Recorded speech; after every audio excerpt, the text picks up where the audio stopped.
यार बेटा, इनकी भी मजबूरी है बेटा। अब ऐसे लोगों को ज्यादा बढ़ावा नहीं देना चाहिए। कोई बात नहीं। अब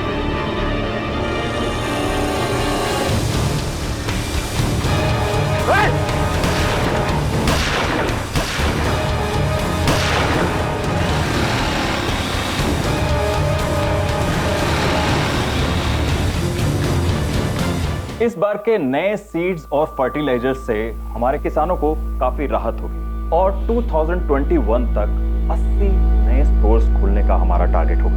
तुम्हारा प्लान बहुत अच्छा है हमको। Thank you sir. हमें इस पर तुरंत काम शुरू कर देना चाहिए। मुझे नहीं लगता इतने सारे नए स्टोर्स खोलना हमारी कंपनी के लिए फायदे का सोच है। अपूर्व, क्या मतलब है तुम्हारा? हमें फ्री डिलीवरी चेन सेटअप करने के साथ साथ खुद को अपग्रेड करना चाहिए। इससे फायदा ये होगा कि फार्मर्स को सीड्स और फर्टिलाइजर्स लेने के लिए छोटे मोटे शहरों में जाने की जरूरत नहीं पड़ेगी। उन्हें घर बैठे ऑनलाइन ऑर्डर करना है और सामान उनके दरवाजे तक आ जाए। अपूर्व, तुम्हें पता है कि फ्री डिलीवरी चेन शुरू करने में कितना बड़ा इन्वेस्टमेंट लगता है? ये फार्मर्स के एंगल से ठीक है, लेकिन कंपनी के नहीं। फ्री डिलीवरी का जो कॉस्ट है वो प्रोडक्ट के मार्जिन पर आएगा। तुम्हारे इस सजेशन से कंपनी को सिर्फ लॉस पहुंचेगा। मुकुंद जी, ये कंपनी सिर्फ इसीलिए खोली गई थी कि किसानों का फायदा हो सके। मैं नया हूं, लेकिन ये बात बखूबी जानता हूं कि कंपनी किन आदर्शों पे चल रही है। और रहा सवाल कंपनी के फायदे का, तो ये स्टेप एक इन्वेस्टमेंट होगा लॉन्ग टर्म प्लान। और मेरा मानना है कि सिर्फ फ्री डिलीवरी ऑप्शन प्रोवाइड करने से फार्मर्स हमारी कंपनी की इतनी फ्री माउथ पब्लिसिटी करेंगे कि अगले 2 साल में 300% तक की ग्रोथ होगी। मेरे ख्याल से अपूर्व के आइडियाज में दम है। इससे पहले कि हमारे कॉम्पिटिटर्स के दिमाग में ये आइडियाज आए, हमें इस पर काम शुरू कर देना चाहिए। अपूर्व, मुझे अच्छा लगा कि तुमने कंपनी के सिद्धांतों को ध्यान में रखा, कि हमारी कंपनी फार्मर्स के हितों को ध्यान में रखते हुए बिजनेस करती है। Good, very good. सर, अपूर्व ने तो आते ही झंडा गाड़ दिया है। आपका बनाया प्रपोजल आज पहली बार रिजेक्ट हुआ है। धवल सर को जैसे कुछ दिख ही नहीं रहा है। आपके पोजीशन के लिए अच्छी बात नहीं है सर।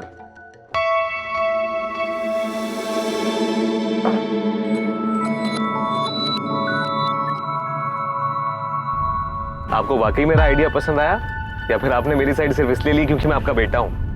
क्योंकि मुकुंद जी को तो आइडिया बिल्कुल पसंद नहीं आया। अपूर्व, मैंने तुम्हारे आइडिया को इसलिए सपोर्ट किया था क्योंकि वो हमारी कंपनी और हमारे फार्मर्स के लिए फायदेमंद है।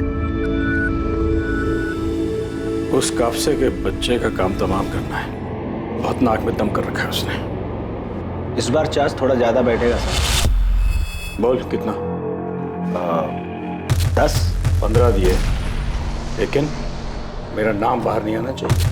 पकड़ा गया तब भी नहीं। अब बेफिक्र रहो साहब, काम भी हो जाएगा और नाम भी नहीं आएगा। ये 5 लाख एडवांस, बाकी काम होने के बाद करना काम। तुम तैयारी करो, डेट में बताता हूँ। यश, सो जा बच्चा। क्या हो गया? सो जा, सो जा। नहीं, मम्मा थक गई। यश, क्यों रो रहा है? सो जाना। नींद नहीं आ रही है? हाँ, सो जाना। क्या हुआ यश? सो ही नहीं रहा है। आजा आजा बच्चा, आजा आजा मेरे पास आओ। आज पापा सुलाएंगे बच्चे को, हैं? मेरा बच्चा। चलो चलो मेरे साथ चलो। आप क्या कर रहे हो? तुम 2 रात से सोई नहीं, सो जाओ आराम से। चलो बच्चे, बाहर चलते हैं। आजा। भाग्यश्री, मैं सोच रहा हूँ कि अपूर्व अब तैयार है। मैं रिटायर हो जाता हूँ, वो संभाल लेगा कंपनी। हाँ बिल्कुल। तो अब आपको भी ना थोड़ा सा आराम करना है।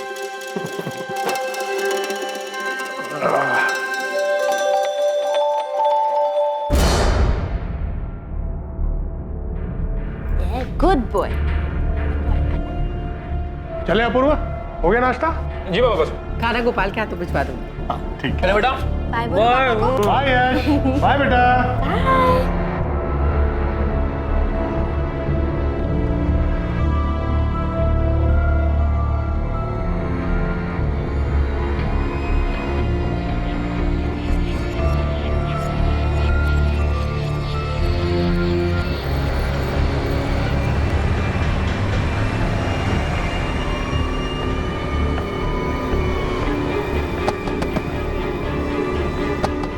अरे यार बेटा, इनकी भी मजबूरी है बेटा। अब ऐसे लोगों को ज्यादा बढ़ावा नहीं देना चाहिए। कोई बात नहीं। अब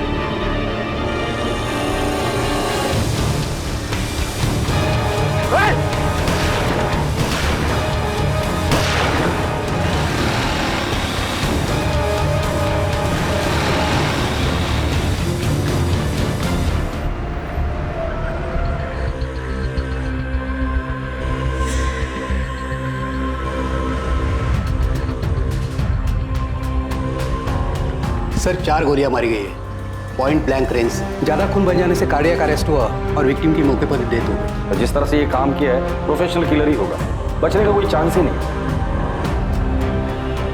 चारों गोलियां लोकल मेड गन की लगती हैं सर।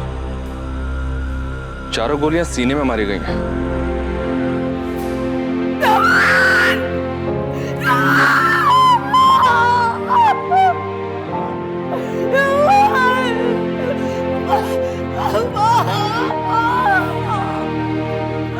जी सर मिस्टर कापसे के मर्डर केस पर ही काम कर रहा हूं। आई नो सर, मुझे पता है कि वो एक पब्लिक फिगर थे। जी सर, कुछ भी अपडेट होता है मैं आपको बता दूं। जय हिंद सर। सर एफएसएल ने कंफर्म कर दिया है कि लोकल मेड गन ही यूज हुआ था और हाल फिलहाल में इस तरह का गन कहां बेचा गया है, किसको बेचा गया और किसने बेचा है, ये सब पता लगाने के लिए खबरी नेटवर्क को एक्टिव कर दिया है। ये मर्डर करवाया गया है बड़ी प्लानिंग के साथ, और ये जो कोई भी है उसे धवल कापसे का रूटीन पता था। उस सिग्नल पर कब पहुंचता है उसका अंदाजा था, या फिर घर से ही पीछा किया गया था। धवल कापसे का घर और जहां मर्डर हुआ था वो सिग्नल वाला एरिया, बाकी सीसीटीवी फुटेज चेक करो। Right sir.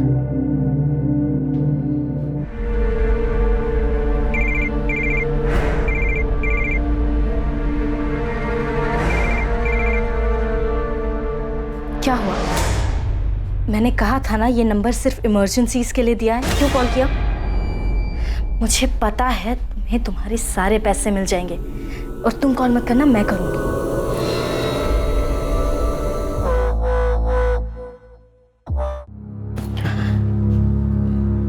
मम्मी ने दूध पिया? नहीं, सोने की कोशिश कर रही है। जानवी क्या हो गया है? ऐसा लगता है जैसे कोई बुरा सपना देख रहा हूं। मैं छोड़ूंगा नहीं उन्हें, जिसने भी पापा को।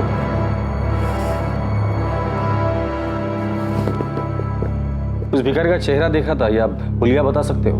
बस इतना देखा कि उसके कपड़े बहुत मैले थे, आधा चेहरा शॉल से ढका हुआ था। तुमने कुछ देखा? नहीं देख पाया सर। इससे पहले कि मैं कुछ समझ पाता वो बाइक पर बैठकर उल्टी तरफ भाग गया। उस बाइक के बारे में कुछ बता सकते हो? नंबर प्लेट देखी थी? ब्लैक कलर की बाइक थी, जेके बाइक जैसी। मैं नंबर ठीक से नहीं देख पाया, लेकिन उसके नंबर की शुरुआत MH12 से थी सर।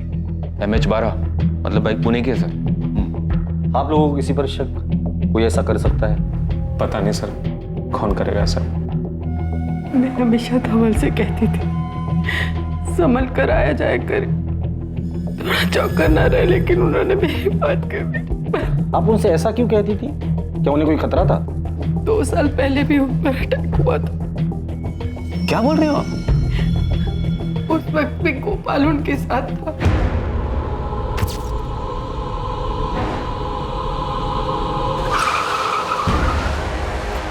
ये क्या हो रहा है? कौन है ये लोग? ए, बाहर निकल! कौन हो तुम लोग? क्या कर रहे हो? ये सिर्फ वार्निंग है, नेक्स्ट टाइम सीधा तेरे भेजे में लगेगी, समझा? चल निकल। इतनी बड़ी बात हो गई और किसी ने मुझे कुछ बताया तक नहीं। पापा नहीं चाहते थे कि तुम परेशान हो। पापा पर किसी ने हमला किया, उन्हें डराया, धमकाया, तो किसी ने पुलिस कंप्लेंट क्यों नहीं की? मैंने कहा था धवल से, उसने बड़े ऑफिसर से बात भी की थी, उन्हें पुलिस प्रोटेक्शन मिली थी। 6 महीने बाद उन्हें लगा कि सब ठीक है तो उन्होंने प्रोटेक्शन हटवा दी। आपको पता ही ये हमला किसने किया था? धवल को शक था कि इसके पीछे सारंग सिंह और संजय जगताप का हाथ हो सकता है। वो बिजनेसमैन? उन दोनों का भी सेम बिजनेस है। पर धवल जी को ऐसा क्यों लगा था कि वो हमला संजय या सारंग ने किया होगा? 2 साल पहले धवल ने महाराष्ट्र में 5 राइस मिल शुरू किए। उसकी वजह से संजय और सारंग को बिजनेस में बहुत लॉस हुआ था और वो दोनों बहुत नाराज थे। क्या धवल भाव, किसानों के लिए पहले ही आपने फर्टिलाइजर और मिट्टी के रेट मार्केट में कम कर रखे। आप तो अच्छा खासा कमा रहे हो, लेकिन हमारे बिजनेस में नुकसान हो रहा है। और अब ये 5 राइस मिल खोलने की क्या जरूरत थी? पैसा तुम्हारा है भाव, खोला तो खोला, और उन किसानों से इतना महंगा धान क्यों लेना? तुम्हारी वजह से कोई भी किसान अपनी फसल बेचने को तैयार नहीं है किसी और को। देखो, मैंने ये बिजनेस किसानों को सपोर्ट करने के लिए ही शुरू किया था। आज उनकी वजह से मेरा बिजनेस अच्छा चल रहा है, तो उन्होंने जो मुझे दिया वो मैं उन्हें वापस लौटा। लेकिन आपके दान धर्म से हमारे धंधे में नुकसान होता है, उसका क्या? हमारे लिए तो यही सही होगा कि तुम अपना बिजनेस प्लान बदलो, हमारा साथ दो ना कि उन गरीब किसानों का। अगर मैं मना कर दूं तो? क्या तकलीफ है धवल भाव? हाँ, अगर आपको कुछ हो गया तो हमको भी फिक्र होगी। उस मीटिंग के बाद ही धवल को उन गुंडों ने धमकी दी थी और इस बार धमकी को अंजाम दे दिया। सर संजय और सारंग नहीं करवाया होगा, वो तो पहले से इतना चढ़े हुए थे। सर हम लोग किसानों के लिए फ्री डिलीवरी सिस्टम शुरू करने वाले थे और ये आइडिया हमारे बिजनेस को नहीं पूरी इंडस्ट्री को बदल देता। तो क्या संजय और सारंग को आपके इस बिजनेस प्लान के बारे में पता था क्या? क्या आपने अपने इस प्लान को मार्केट में अनाउंस कर दिया? नहीं सर, अभी तक तो नहीं, लेकिन सर कोई तो है जिसने ये बात कंपनी में लीक की है। उस बोर्ड मीटिंग में जितने भी लोग शामिल थे, मुझे सबके डिटेल्स चाहिए।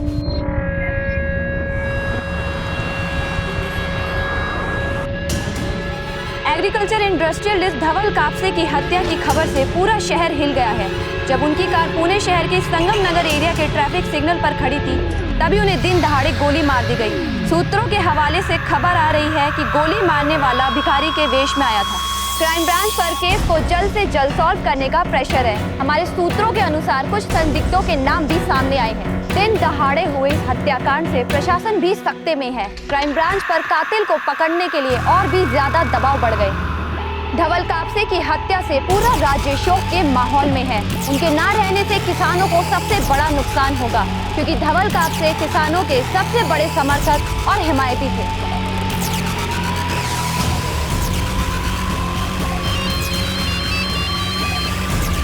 हेलो, देखा क्या? टीवी पे धवल कापसे के मर्डर की न्यूज़ दिखा रहे हैं।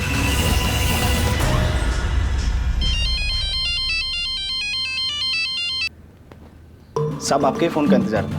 काम तो कल करना था ना। अब साहब मुहूर्त तो निकाला नहीं था ना, फील्डिंग कर रहे थे, मौका मिला तो कर दिया।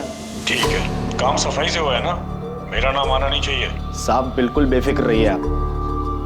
और साहब वो बैलेंस अमाउंट कल रात 9 बजे मिल वहीं पर। ठीक है।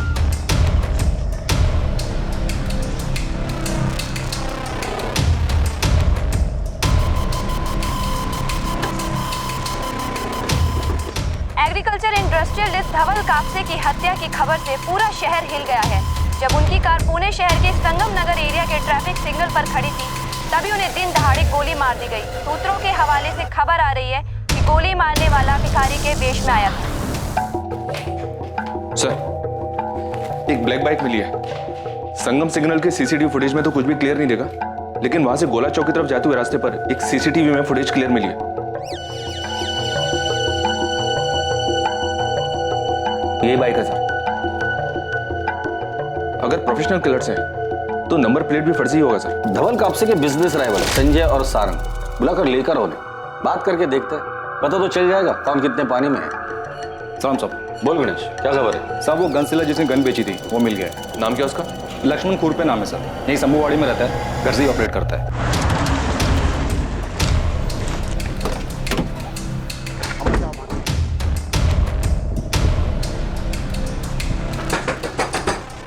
कौन है? कैसे रहता है? चला शुरू करके। साहब ये सब क्या किया मैं? ऐसे सारा घर क्यों छाने साहब? सामने सीधा आदमी है। 2 मिनट रुक जा, तब पता चल जाएगा।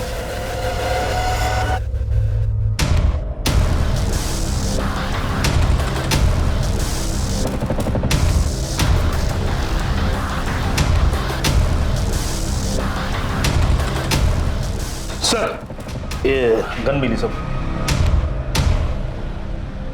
सीधा आदमी है तू।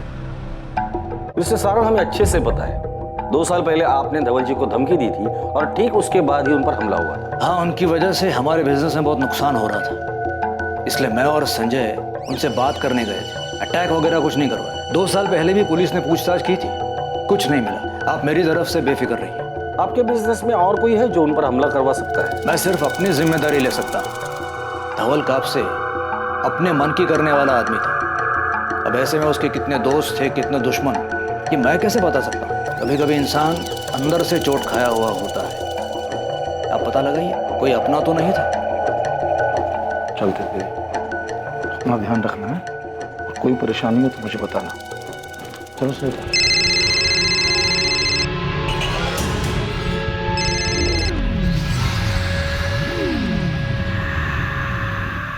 जा रहे हैं मामा जी? हाँ बेटा।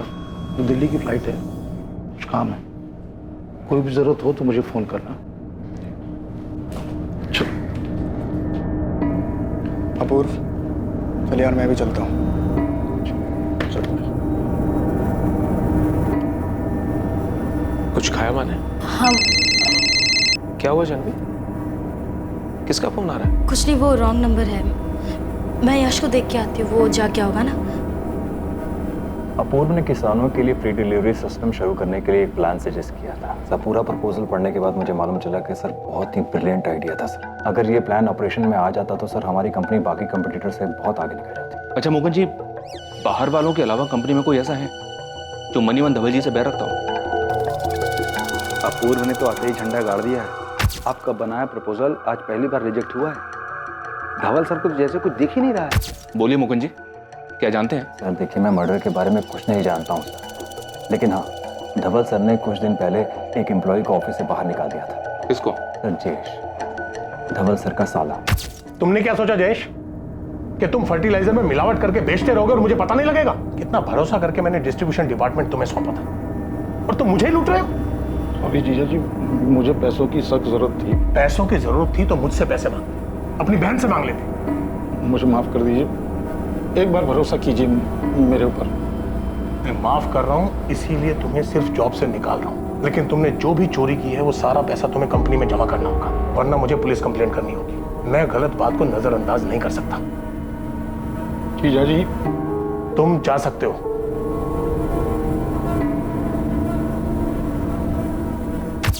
क्या धवल जी की वाइफ को इसके बारे में पता है? मुझे नहीं पता सर, लेकिन धवल सर ने मुझे बोला था कि मैं किसी को भी जयेश को निकाले जाने की वजह न बताऊं।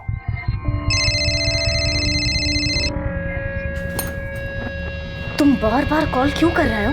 मैडम एक हफ्ता हो गया काम हुए, अभी तक पैसा नहीं मिला मुझे। हाँ तो बात को थोड़ा समझो ना, माहौल थोड़ा शांत होने दो। मैडम अब ये सोचना मेरा काम थोड़ी है, मुझे मेरे बाकी के पैसे चाहिए। तुम्हारे पैसे लेके मैं कहीं भाग नहीं जा रही, तो इसलिए शांत रहो, अपना मुंह बंद रखो और मुझे दोबारा कॉल मत करना, समझे? क्या हुआ? किसका फोन? पंकज का। क्या बोला? उसे अपनी बैलेंस अमाउंट चाहिए, मैंने 3-4 दिन रुकने को कहा है। अब ये कोई नया बखेड़ा ना खड़ा करना। तुम टेंशन मत लो, मैं हूं ना, मैं संभाल लूंगी। हम दोनों के अलावा और भी लोग हैं जो धवल भाऊ की कंपनी की वजह से नुकसान में चल रहे हैं, तो ऐसे में दुश्मनी तो किसी की भी हो सकती है। पर आप दोनों के अलावा उन्हें धमकी देने और कोई नहीं गया था। हमारा उनसे मिलना एक कोइंसिडेंस था, उसके कुछ ही दिन बाद उन पर अटैक हो गया। अब जाहिर है उनको तो यही लगता है कि अटैक हमने करवाया, लेकिन कोई प्रूफ नहीं है, ना उनके पास था ना आपके पास है।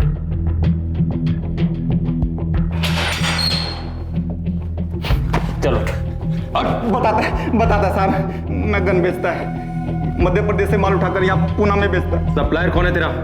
पता नहीं, मैं तो मिडिल मैन से लेता है, उसका नंबर है मेरे पास। पिछले 1 महीने में पूना में तूने कितने गन बेचे हैं और किस किस को बेचे हैं? सब बोल।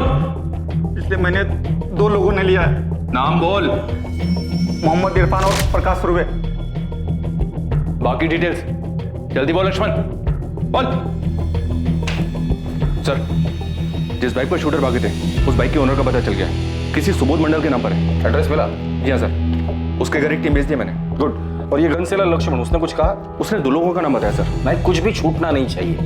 पॉसिबिलिटी है कि ये लक्ष्मण इसी मर्डर केस से कनेक्टेड हो। और सर, ये धवल जी का साला जयेश, इसको धवल जी ने 6 महीने पहले काम से निकाला था। ये कंपनी में घोटाला कर रहा था, लेकिन इस बात को अंदर ही अंदर दबा दिया गया था। जयेश को बोलो बात करते। वो अभी दिल्ली में है सर, परसों पुणे आ रहा है, मैंने बुलाया उसे। एक काम करो, धवल जी के फैमिली मेंबर्स के सबके कॉल डिटेल्स निकालो, शायद वहीं से हमें कुछ मिल जाए। Right sir. सर, ये बाइक के मालिक सुबोध भावे। MH12AF145H बाइक तुम्हारी है?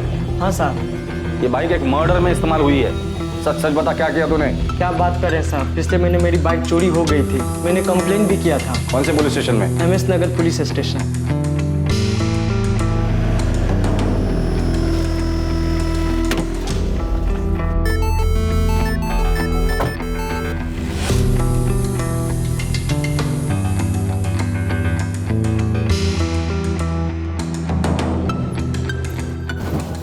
बता, गन किससे खरीदी तूने? लक्ष्मण नाम है सर उसका। उसी गन से मर्डर किया ना? नहीं सर, वो गन तो जैसे लिया था वैसे रखी है सर। झूठ मत बोल, लक्ष्मण ने हमें तेरे बारे में सब कुछ बता दिया है। चल बोल। सर मैंने कुछ नहीं किया सर, मैं अपने दोस्तों को दिखाने के लिए रखा था वो गन। क्या बकवास कर रहा है? मुझे फट्टू फट्टू बोलते थे, और मुझे बोलते थे कि तू डरपोक है, तू कभी गन नहीं पकड़ सकता। इलीगल गन खरीदने को तू खेल समझता है? मुझसे गलती हो गई, मुझे माफ कर दीजिए सर। मैं अपने दोस्तों के बहकावे में आ गया सर। गन क्यों खरीदी थी? अब बेफिक्र रहो साहब, काम भी हो जाएगा और नाम भी नहीं आएगा। ये 5 लाख एडवांस। बता दे वरना मुंह खोलने के और भी तरीके आते हैं मुझे। मुझे नहीं, मेरे दोस्त को चाहिए था, उसके बोलने पर ही मैंने लिया था, फिर बाद में उसने लेने से मना कर दिया। साहब अभी भी वो गन मेरे पास ही है। तो उसका नाम बोल, नंबर दे उसका। क्या सोच रहा है? किसका नाम बताओ? हाँ, या याद नहीं आ रहा है तुझे? दे परा, धवल कापसे को क्यों मारा? किसने सुपारी दी थी? कौन धवल कापसे? सर मैंने किसी को नहीं मारा सर। तो गन क्या अपने बारात में फायर करने के लिए खरीदा था? मैं परेशान हो गया था अपने हालात से, मजदूरी का काम कर करके इतना पसीना बहाने के बाद सिर्फ चिल्लर ही मिलता था, इसलिए मैंने गन खरीदा। सोचा कि बैंक लूट लेता हूं, कम से कम जिंदगी भर पैसों की तकलीफ तो नहीं होगी। साहब मैं सच बोल रहा हूं, मैंने किसी को नहीं मारा। आपको जो 6 गोली मिली थी ना मेरे घर पे, वो सब मैंने लक्ष्मण से खरीदा था, और सब वो सामान अभी भी वैसा का वैसा ही है। एक भी गोली नहीं चली उस बंदूक से।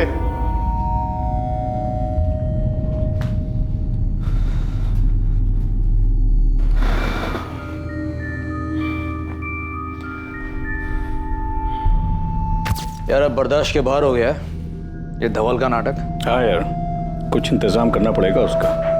क्या कर सकते हैं, वो डरता भी तो नहीं है। इस बार धमकी नहीं, सीधे गोली देंगे, असली वाली बुलेट। चढ़ गई है क्या? समझ में आ रहा है क्या बोल रहे हो?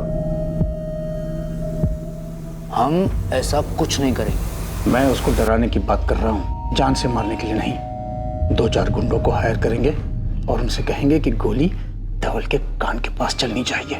उसको भी तो डर का एहसास हो, हमारे बिना कहे वो हमारी बात भी समझ जाएगा और फिर उसके बाद वो हमें सीरियसली भी लेगा। छोड़ दे, ये सिर्फ वार्निंग है, नेक्स्ट टाइम सीधा तेरे भेजे में लगेगी, समझा? सर हमने इरफान और प्रकाश दोनों की खरीदी हुई गन और बुलेट सीज कर एफएसएल को भेज दी थी, पर एफएसएल की रिपोर्ट के हिसाब से दोनों ही गन इस्तेमाल नहीं हुई है और बुलेट्स भी वैसी ही हैं। मैंने इरफान का बैकग्राउंड भी चेक किया सर, शक्कर ने जैसा कुछ मिला नहीं। इंसिडेंट के वक्त भी वो संगम नगर सिग्नल पर नहीं था।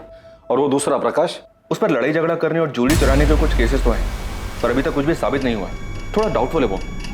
उसका कहना है कि इंसिडेंट के वक्त वो शीना नाम की किसी बंदी के साथ था। उसकी मोबाइल लोकेशन चेक की हमने, वो वाकई में क्राइम स्पॉट पर नहीं था। सारंग और संजय के खिलाफ कुछ मिला? अभी तक कुछ नहीं मिला सर, हम ढूंढ रहे हैं, शायद कुछ मिल जाए। ये सारंग और संजय इस मर्डर से जरूर कनेक्टेड है। 2 साल पहले जो हमला हुआ था वो एक कोइंसिडेंस नहीं था। अगला पिछला सब देखो ये सारंग और संजय इस लक्ष्मण से कनेक्टेड है या नहीं, या फिर उन दोनों से जिनकी हमने गन सीज की है। और सर वो बाइक वाला सुबोध, उसने वाकई में एमएस नगर पुलिस स्टेशन में कंप्लेंट दी है। बाइक चोरी की थी, इसलिए शायद इन्होंने नंबर प्लेट नहीं चेंज की। माना कि धवल पे अटैक को 2 साल हो गए हैं, लेकिन पुलिस खोद के सब डिटेल्स निकालेगी तो 2 साल बहुत होता है, कुछ मिलेगा नहीं उनको। लेकिन हमें सावधान तो होना ही पड़ेगा, पुलिस नजर रखेगी हम पे। अब क्या करें? हमें शांत रहना है, कुछ उल्टा सीधा नहीं करना है और घबराना भी नहीं है।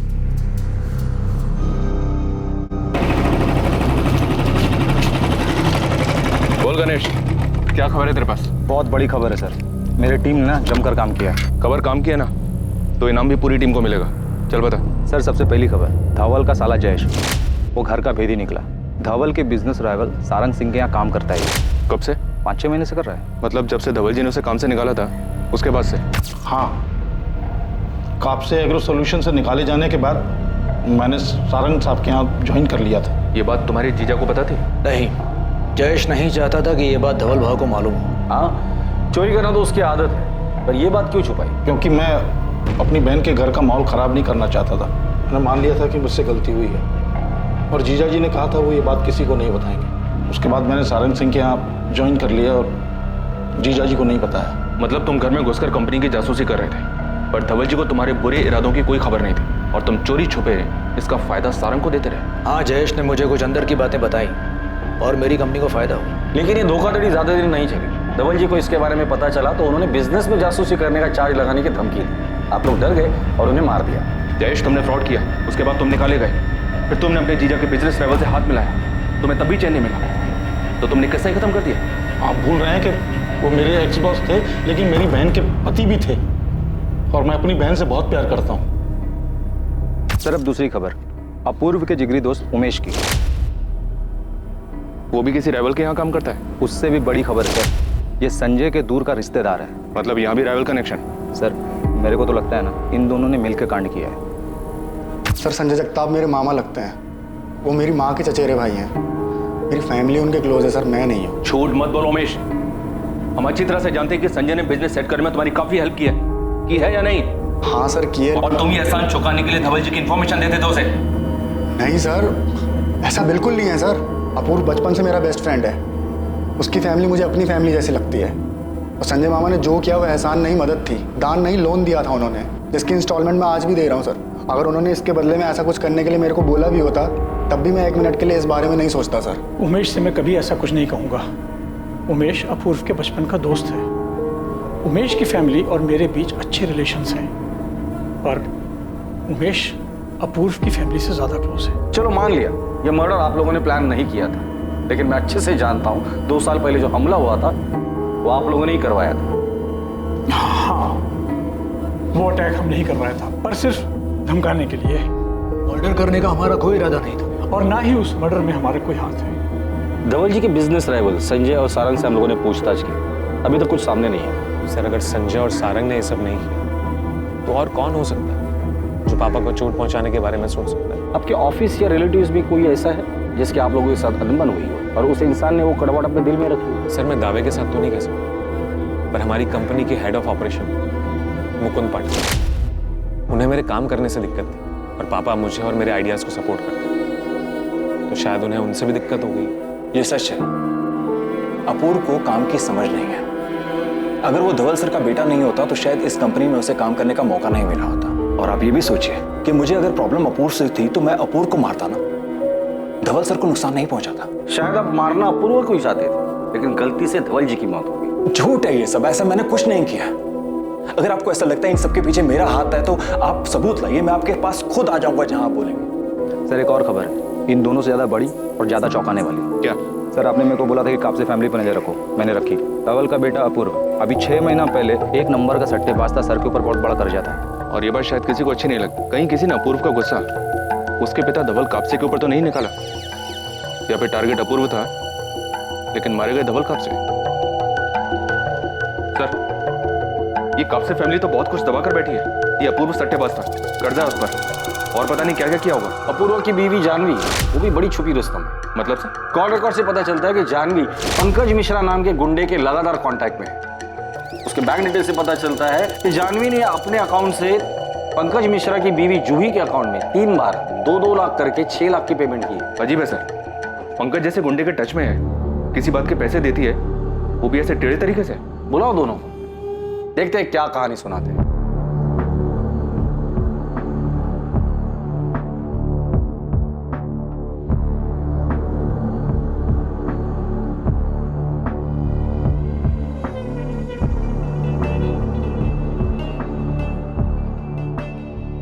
अपूर्व, मैं घुमा फिरा कर बात नहीं करूंगा। मैं तुम्हारे बेटिंग, गैम्बलिंग और कर्जों के बारे में जानता हूँ, इसलिए सीधे सीधे बता दे अपने पापा को क्यों मरवाया। सर, क्या बकवास सवाल है? तुम्हारी बीवी पंकज मिश्रा को पैसे देती है, पता है तुम्हें? आपको कैसे पता? मतलब तुम्हें पता है? हाँ, मैं पंकज को जानता हूँ, पर मैंने उसे किसी और को किडनैप करने को कहा था। किडनैप? किसे किडनैप करवाया तूने? करण शिंदे नाम है उसका, उसकी बीवी को, ताकि करण डर जाए। ये करण कौन है? कोई नाम का जर्नलिस्ट है, किसी लोकल न्यूज चैनल के लिए काम करता है। उसकी वाइफ को किडनैप क्यों करवाया? वो अपूर्व को ब्लैकमेल कर रहा था। क्या बोल रही हो तुम? ब्लैकमेल? किस बात के लिए? सर, उसके पास मेरा एक वीडियो था एस्कॉर्ट गर्ल के साथ, और वो उसे ऑनलाइन करने की धमकी दे रहा था। मैंने बहुत मिन्नतें की सर उससे, पर वो मान ही नहीं रहा था। पैसे चाहिए थे सर उसे। तो पुलिस के पास क्यों नहीं गए? और मैटर खुद को ही सेटल करना था तो दे देते पैसे। सर, मैं तैयार था, पर वो 10 करोड़ रुपए मांग रहा था। कहां से लाता सर 10 करोड़? और अगर दे भी देता तो उसका क्या भरोसा, डबल क्रॉस कर जाता तो उसे डराने के लिए तुमने गुंडे को हायर किया? हाँ सर, पंकज ने जर्नलिस्ट की वाइफ को किडनैप किया और जर्नलिस्ट को ब्लैकमेल करने लगा। मैंने अपने स्टिंग वीडियोस के सारे ओरिजिनल कॉपीज ले लिए। तुम्हारी बीवी भी इन्वॉल्व है इसमें? जिस आदमी ने करण की वाइफ को किडनैप किया वो मेरे मायके में ड्राइवर था।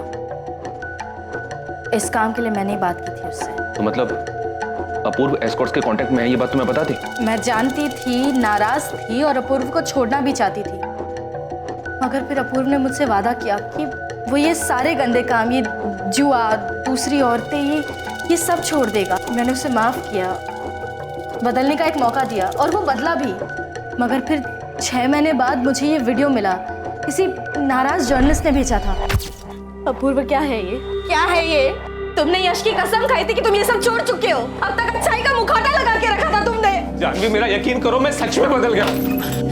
कैसे कर लूं तुम्हारा यकीन? जब ये देख रही हो तो कैसे करूं? ये वीडियो पहले की है, कोई इसे यूज करके मुझे ब्लैकमेल कर रहा है। तुम पहले ही मेरा विश्वास तोड़ चुके हो, क्यों करो यकीन मैं? जानवी, तुम जानती हो मैं बदल चुका हूँ। पहले मुझे फर्क नहीं पड़ता था इन सब चीजों से, लेकिन अब फर्क पड़ता है। तुम और यश मेरे लिए मायने रखते हो।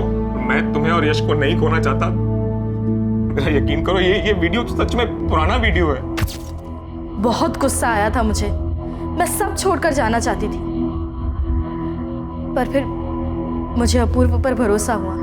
और आप जानती थी? नहीं, मुझे इस बारे में कुछ पता नहीं था, और ना ही धवल को। पर अब ये तो जानती होंगी ना कि अपूर्व सट्टेबाज है।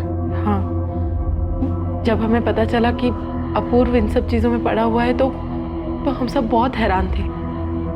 लेकिन अपूर्व सुधर गया है, वो सही रास्ते पर चल रहा है। ऐसे ही तो कोई सुधर नहीं जाता। अपूर्व कैसे सुधर गया? सर, मुझे समझ आ रहा था कि मैं खुद अपनी जिंदगी बर्बाद कर रहा हूँ। घर में सब के सब मेरे लिए परेशान थे, लेकिन मेरी लत थी जो मेरा पीछा ही नहीं छोड़ रही थी। मैं कर्जे में डूबता चला जा रहा था। मैं नए पैसे उठाता पुरानी उधारी चुकाने के लिए, लेकिन वो पैसे भी डूब जाते और धीरे धीरे मुझ पे 5 करोड़ का कर्जा हो गया।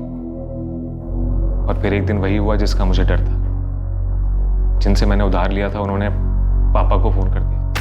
5 करोड़? तुझे पैसे की कीमत पता है अपूर्व? और तू मुझे कब बताता? 50 करोड़ होने के बाद? आपको बताने वाला था पापा। निकल जा मेरे घर से। मैं ऐसे जुआरी और सट्टेबाज को अपने घर में नहीं रखूंगा। पहले पैसे कमा, फिर पैसा उड़ाना। चल निकल मेरे घर से अभी की अभी। निकल जाओ। क्या कर रहे हैं आप? कहाँ जाएगा वो? बीवी है, बच्चा है उसका। जब ये गैम्बलिंग में पैसे लुटा रहा था तब नहीं सोचा उसने ये सब? पर वो कह रहा है ना कि गलती हो गई उससे। एक बार दूसरा मौका तो दीजिए उसे। ठीक है, 1 साल है इसके पास। इसका मतलब ये नहीं है कि मैं इसका कर्जा उतारूंगा। ये मेरे साथ ऑफिस चले, मेहनत करे और इंस्टॉलमेंट से अपना कर्जा चुकाए। अगर ये नहीं कर पाए तो चुपचाप इस घर से निकल जाए। सर, मैं बहुत परेशान था। पापा ने मुझे आज तक डांटा तक नहीं था। मैंने सोचा कि अपनी लाइफ ऐसे ही बर्बाद करने से अच्छा है पापा के साथ काम करूं, और कुछ टाइम बाद फिर मैं अंदर से भी बदल गया। अपूर्व सच में बदल गया है सर। बस वो बदकिस्मत निकला कि उसका अतीत उसके आज के सामने आकर खड़ा हो गया। उस जर्नलिस्ट ने वो वीडियो भेजा जिससे छुटकारा पाने के लिए हमें पंकज की मदद लेनी पड़ी, और मैं उसी के पैसे चुका रही हूँ।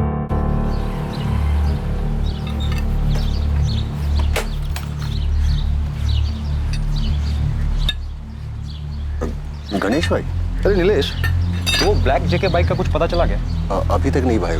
पुणे के सारे डीलर से बात हो चुकी है, पर किसी को पता नहीं उस बाइक के बारे में। पक्का? तूने तसल्ली कर ली हर जगह? हाँ भाई, एक काम करता हूँ, फिर से दोबारा से पूछ लेता हूँ लोगों से। देख ले, क्या पता तेरे से कुछ छूट गया हो। नीलेश, एक बात बता, ये चोरी की गाड़ियाँ तो तेरे पास भी आती है ना? तू भी तो डील करता है ना? तो कहना क्या चाह रहा था? ये सब काम करना मैंने कब का छोड़ दिया है। 6 महीने हो गए उससे दूर होकर। चल ठीक है, नाराज क्यों हो रहा है? जा सुन, काम मत छोड़, ढूंढता रहे, ठीक है? चल। सर, एक बड़ा ब्रेक मिला है। क्या? शूटर और मास्टरमाइंड के बीच का लिंक मिला है। कहाँ से? कौन है वो? सर, गणेश ने टिप दी कि संजय और सारंग शाइनिंग मून बार में अक्सर मिलते हैं, तो मैंने वहां के अंदर के सीसीटीवी फुटेजेस निकलवाए, वहीं से पता चला।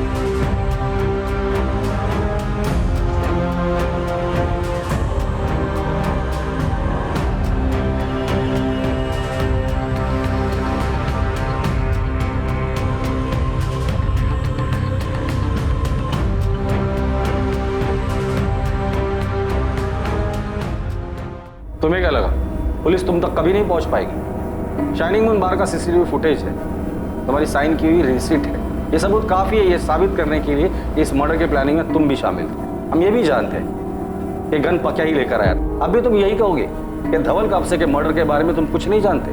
संजय, तुम्हारा जेल जाना तो पक्का है, बस अपने मुंह से सच बोलोगे तो थोड़ी बहुत दया दिखा देंगे, वरना जेल में ऐसी जगह रखूंगा तुम्हें जहां खूंखार और खतरनाक कैदी रहते हैं। मैं बताता हूँ, सब बताता हूँ। मैंने ही पकिया को सुपारी दी थी, उसी ने धवल को मारा है। किस लिए? 5 सालों में जीना हराम कर दिया था उसने। बिजनेस में घाटे पर घाटा हुआ जा रहा था। बहुत समझाया पर वो हमारी एक नहीं सुन रहा था। सारंग भी शामिल था इसमें? नहीं सर, वो तो मर्डर का नाम सुन के ही डर गया। मैंने सोच लिया कि अब ये काम मुझे अकेले ही करना होगा। अब जेल में भी अकेले ही सड़ना। 2 साल पहले मैंने ही धवल कापसे पर अटैक किया था, क्योंकि इसके लिए मुझे संजय जगताप ने बोला था। और इस बार भी संजय जगताप ने ही धवल कापसे की सुपारी दी थी। पर सर, मैं वो नहीं हूं जिसने धवल को मारा है। अब ये मत बोलना कि तूने नहीं, तूने चलाई बुलेट ने उसे मारा है। नहीं कहूंगा सर, पर सच्चाई यही है कि धवल को लगने वाली गोली ना तो मेरी बंदूक से निकली थी और ना ही उसे चलाने वाले मेरे हाथ थे। सब मैं तो खुद ही हैरान था कि जो सुपारी मेरे हाथ में थी तो फिर उसे मेरे मारने के 1 दिन पहले किसने मार दिया। पर मेरे लिए तो ये मौका था कि संजय से झूठ बोलकर अपने बचे हुए 10 लाख रुपए लेने का। इसकी क्या गारंटी कि तू इस बार भी झूठ नहीं बोल रहा है? सब मैं आपको पहले ही बोल चुका हूं कि मर्डर वाले दिन मैं उस जगह था ही नहीं। सर, मैंने हर चीज को डबल चेक किया। ये पक्या झूठ नहीं बोल रहा है। ये मर्डर के टाइम पर शीना के साथ ही था, और जहां शीना काम करती है वहां आसपास भी इंक्वायरी की। मर्डर वाले दिन वहां पक्या को शीना के साथ देखा गया था। अगर पक्या सच बोल रहा है, फिर धवल कापसे का मर्डर किया किसने? इस केस में कुछ तो है जो हमारी नजर से छूट रहा है। किसने उठाई होगी सुपारी? नहीं, गणेश को बोलो जल्द से जल्द उस बाइक का पता लगाए।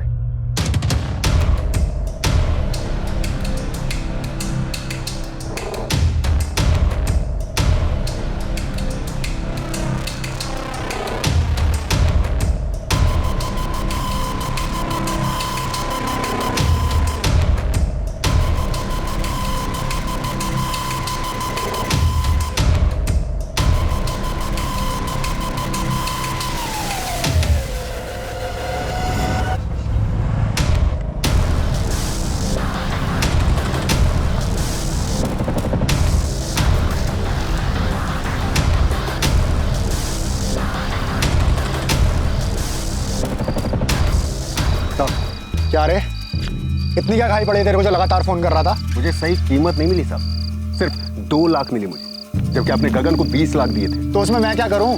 जाके उसी से मांगा था ना साहब, पर उसने मना कर दिया। और अब तो अंडरग्राउंड हो गया साहब। जैसे मारने गया था ना, पता नहीं था वो कितना बड़ा आदमी था, लेकिन अब पता है। तो 10 लाख और दे दो, तब कुछ भूल जाऊंगा। नहीं तो क्या करेगा तू? मैं हाँ, पुलिस के पास जाऊंगा। साले ब्लैकमेल कर रहा है मेरे को। नहीं, अब इतना बड़ा काम किया, ठीक से शगुन तो मिला नहीं, कम से कम विदाई तो दे दो।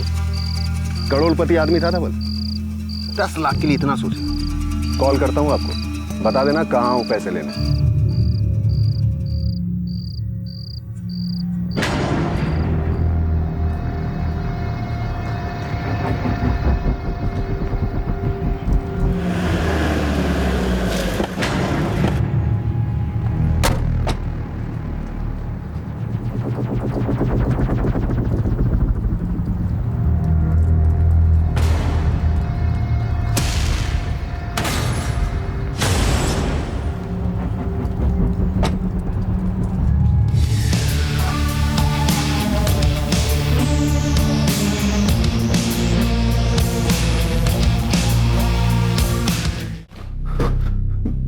मैं उमेश को तो जानता ही नहीं साहब। गगन ने मुझे कांटेक्ट दिया था। कौन गगन? हिस्ट्री शीटर था साहब, उससे दोस्ती थी मेरी। धवल कापसे की सुपारी भी उसी ने उठा था।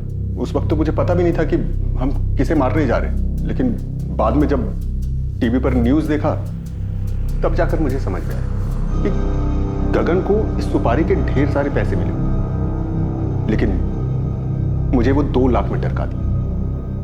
मैंने उससे पूछा भी, तू ठीक नहीं कर रहा है गगन। मुझे मालूम है कम से कम तूने 15-20 पेटी उठाया होगा। मैं सिर्फ 5 मांग रहा हूँ। देख, मेरे को जो देने का था वो मैंने दे दिया। वैसे भी मर्डर मैंने किया था, तू तो सिर्फ बाइक पे बैठा था, समझा? मैं साथ में नहीं था क्या? अब ये सब बात छोड़ो, सीधे सीधे मुझे पैसे दो, नहीं तो मैं सीधा जा रहा हूँ पुलिस के पास। जा, तेरे को क्या लगता है वो तेरी आरती उतारेंगे? पहले तो तेरे को अंदर लेंगे, अच्छी खातिरदारी करेंगे। आज के बाद से तो मैं अंडरग्राउंड हो रहा हूँ, फिर किसी का बाप भी मेरे को ढूंढ नहीं पाए। उसके बाद वो गगन ने नीलेश को मेरा नंबर दे दिया और वो पैसों के लिए हाथ धोकर मेरे पीछे पड़ गया सर। इससे पहले भी मैंने सेटलमेंट्स वाले छोटे मोटे काम कराए हैं सर उससे। तो सर इस बार भी मैंने उसी को बोला।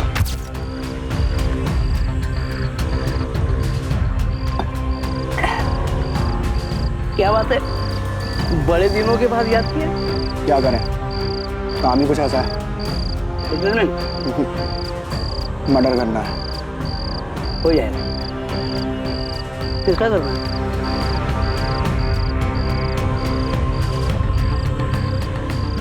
अरे ये वो बड़ा बिजनेसमैन धवल कब से है ना, बड़ी मछली है, मेहनत भी बहुत करनी पड़ेगी और रुपया भी ज्यादा पड़ेगा। कितना चाहिए? 20 पेटी मिल जाएगा। डन। मैंने उसे पैसे दिए और मर्डर का डेट फाइनल किया सर। किसके कहने पर किया तूने ये? संजय के या सारंग के? सर ये मैंने लालच में आकर किया सर।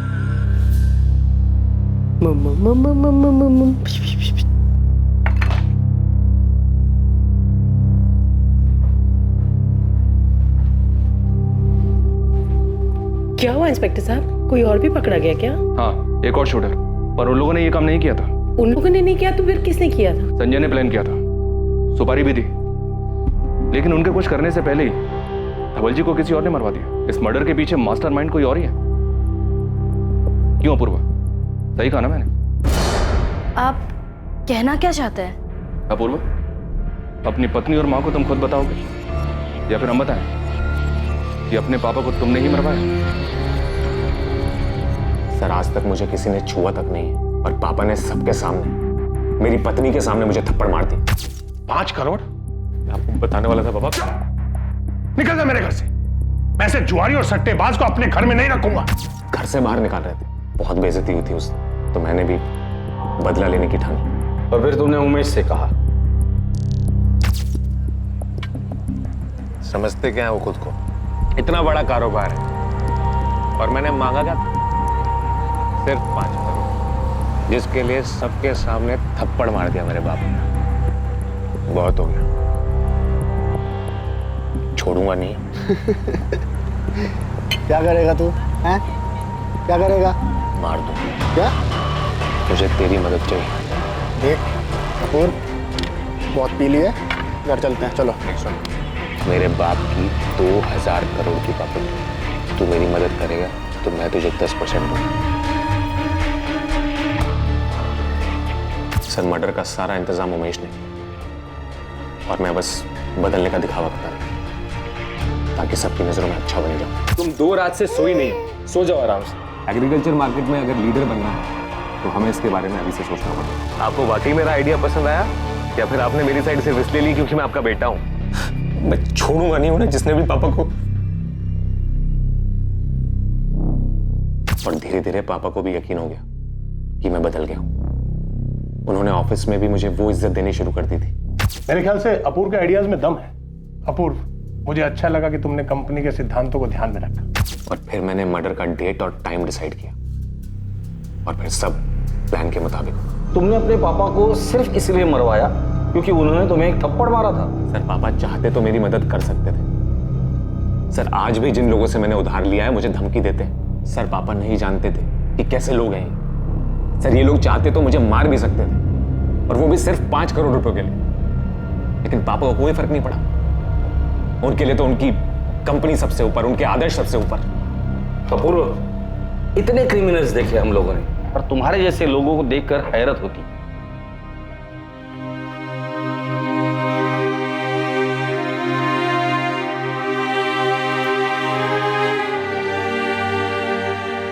धवल इंसान पहचानते थे। उन्होंने हमेशा कहा कि अपूर्व भरोसे के लायक नहीं, उससे कोई उम्मीद न रखो, लेकिन माँ का दिल है ना, मानता ही नहीं था। आज मैं गलत साबित हो गई।